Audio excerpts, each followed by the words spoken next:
అలాగే డాక్టర్ గారు మనం గమనిస్తే కూడా ఇటువంటి వాటికి మీరు ఇందాక కాన్స్టిపేషన్ అనేది మూల కారణం కాకపోయినా ప్రధానంగా ఇది మన తీసుకునే ఆహారము డైజెస్టివ్ సిస్టమ్ మీద ఆధారపడి ఉండొచ్చేమో అని అనిపిస్తుంది.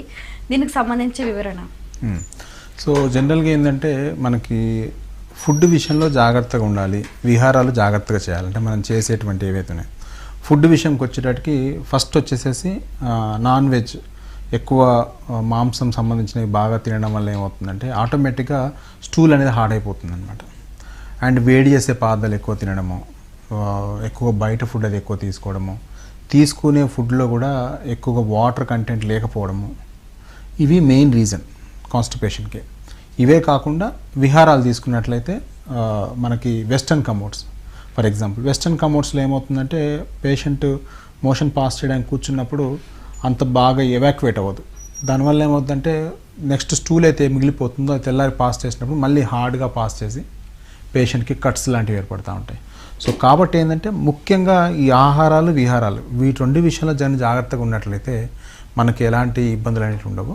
బట్ వచ్చినప్పుడు ఇమీడియట్గా డాక్టర్ గారు చూపించుకున్నట్లయితే మనకి చాలామంది ఏం చేస్తూ ఉంటారంటే బయటకు వెళ్ళి కొన్ని మెడికల్ షాప్లో మందులు తెచ్చేసుకొని పైలెక్స్ ట్యాబ్లెట్స్ అని పైలెక్స్ క్రీమ్ అని తెచ్చేసుకొని వాటిని అప్లై చేసుకోవడం అలా చేస్తూ ఉంటారు.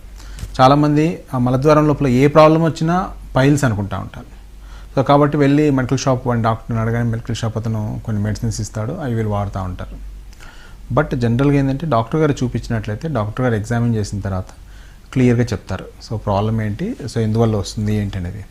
సో దాంట్లో ఎలా ఉంటుంది మనకి ఎగ్జామినేషన్స్ పాయింట్ ఆఫ్ వ్యూ ఎలా ఉంటుందంటే పేషెంట్ మన దగ్గరికి వచ్చినప్పుడు చిన్న ఎగ్జామినేషన్ ఉంటుంది. జస్ట్ మనం చూడగానే చెప్పేయచ్చు. పేషెంట్ యొక్క ముందు లక్షణాలు వింటాము, లక్షణాల్లో చెప్తా ఉంటారు కట్స్ అవుతున్నాయండి, నొప్పి వస్తుంది, మంట వస్తుందని. ఈ లక్షణం వినగానే మనకు తెలిసిపోద్ది ఫిషర్ ఉందని.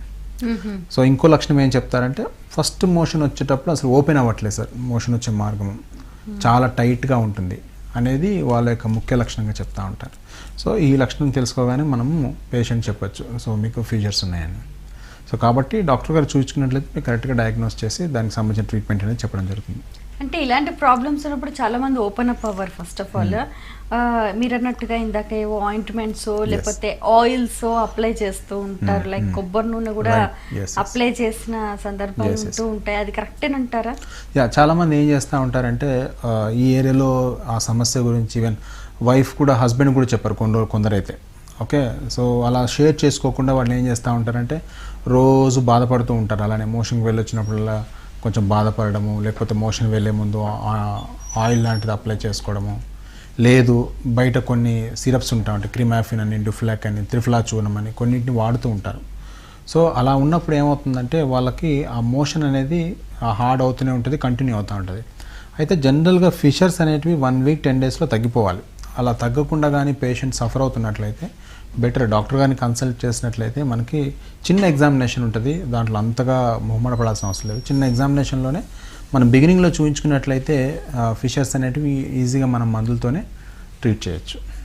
ఓకే, అంటే స్టూల్ టెస్ట్ ఉంటుందా లేకపోతే ఎక్స్రే ఉంటుందా లేకపోతే ఇంకేమైనా టెస్ట్ ఉంటుందా? సో మనం ఏం చేస్తామంటే ఫస్ట్ పరెక్టల్ ఎగ్జామినేషన్, ఫస్ట్ ఫింగర్ పెట్టి ఎగ్జామినేషన్ చేస్తారు. దీనికంటూ స్టూల్ టెస్ట్లు అలాంటివి ఏమి ఉండవు, బ్లడ్ టెస్ట్లు కానీ వాటిల్లో ఏం తెలియదు మనకి. సో లోకల్ ఎగ్జామినేషన్ అనేది వెరీ ఇంపార్టెంట్.